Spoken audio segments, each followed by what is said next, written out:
Welcome back. Today I'm going to show you guys how to play Animix, published by Blue Orange Games. Now, one thing I like about this box is it's got this nice little magnet here. It just snaps back on. So, that's pretty nice. That way you don't have to worry about the cards falling out. That way you don't need a rubber band around it either, because this will keep it from, even if it was upside down, the box lid isn't going to come off because of this nice little magnet. So that's really cool. Now there's 8 animals in this game to choose from when you play this game. I've got it set up for a 3-player game, and so when you play with 3-player game, you only play with 4 of the animals. So you won't most likely will not be playing with all of the animals in the game. But there's 8 of them, and each have their own unique way of scoring points in this game.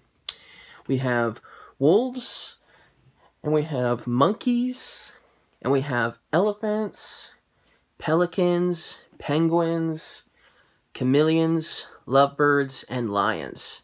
So those are our 8 animals in the game. Now the animals that I've chosen for this game, as a demonstration of some gameplay as well as how to play for this video, I have chosen the wolves, the lions, the chameleons, and the penguins.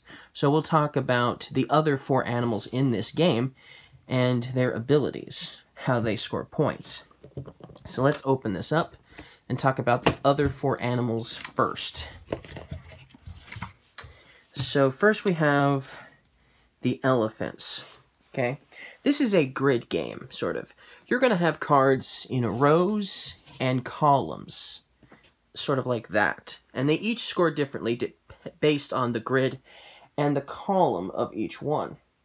So, for instance, with elephants, if you have a row of elephants, like this, if this is the largest row of elephants, you're going to score 2 points for each elephant. So, for instance, it's rows, not columns. So, if, for instance, if the elephants were like this, well, you'd only get 2 points because there's only one elephant card in this row, or 1 elephant card in this row. So you only get to choose between, obviously, one of the 3. But if it was more like this, for instance, then you'd get 2, 4, 6 points. That's basically how that works. You can obviously have more than that. I mean, if you're going to play with 5 columns, you could easily have something like this at the end of the game: 2, 4, 6, 8, 10 points. Now, it's not that simple, because even if all of the elephants are here, if you have no elephants left in your own personal inventory, you don't get any points anyways.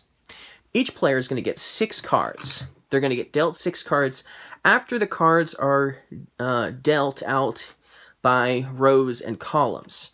Now, there will be still some cards remaining, and those cards that are remaining will not be used. So you don't know what those cards are that were taken out of the game. You don't know which animals they were, or how many of a particular animal they were. Also, you don't know what your opponents have in their hands, card-wise, animal-wise, and the amount of each. And then, of course, until everyone's been dealt their cards, you don't know what the grid layout is going to look like. You don't know where the animals are going to be right off the bat. But then once everyone has gotten their cards, their 6 cards, then you can flip them over. They'll normally come out like this, and then you'll be able to flip them over and see where everything is at. So basically, that's how this game's going to work. I figured I'd talk about these animals and how they're going to score points. So, that's how the elephants work. I'm not playing with the elephants, however.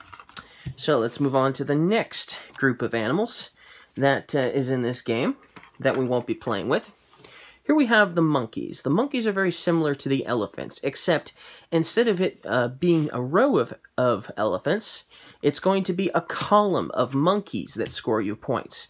And so, if this is the biggest column of monkeys you have, which kind of makes sense because even on the card they're sort of going up and down, you're going to get only 4 points. But the more monkeys that are in the column, obviously are going to score you even more points than that, 2, 4, 6 points, for instance.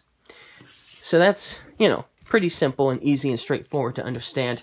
The monkeys are basically the exact opposite of the elephants. So those are 2 of the animals we're not playing with. Now we have 2 more animals that we are not playing with in this game.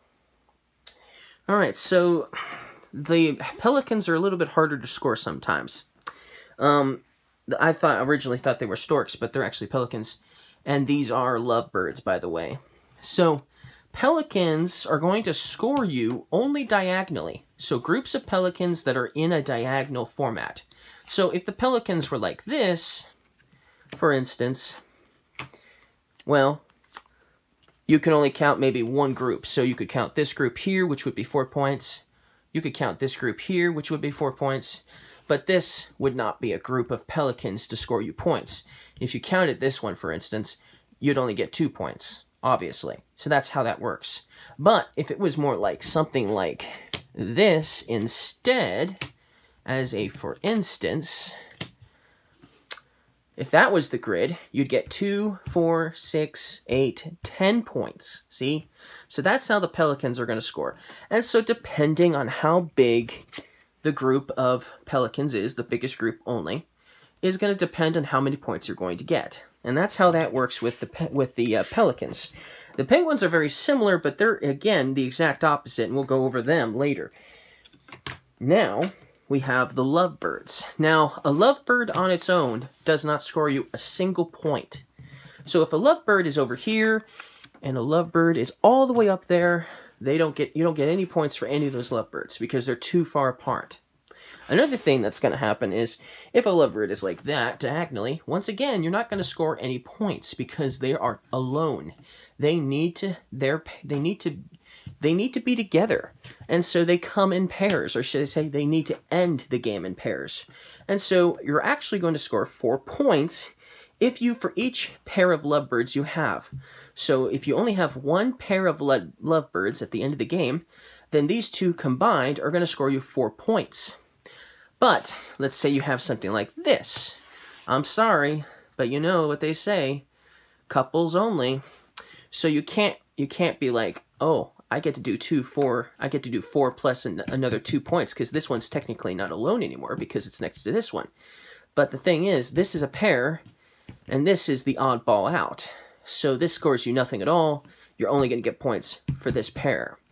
So the only way this one can get points now is if there's another lovebird nearby, and it can go column or row for lovebirds. So if it's like this, then you can get 4 points for this one, and 4 points for this pair as well. And that's basically how the lovebirds work. And of course, they don't even have to be near each other.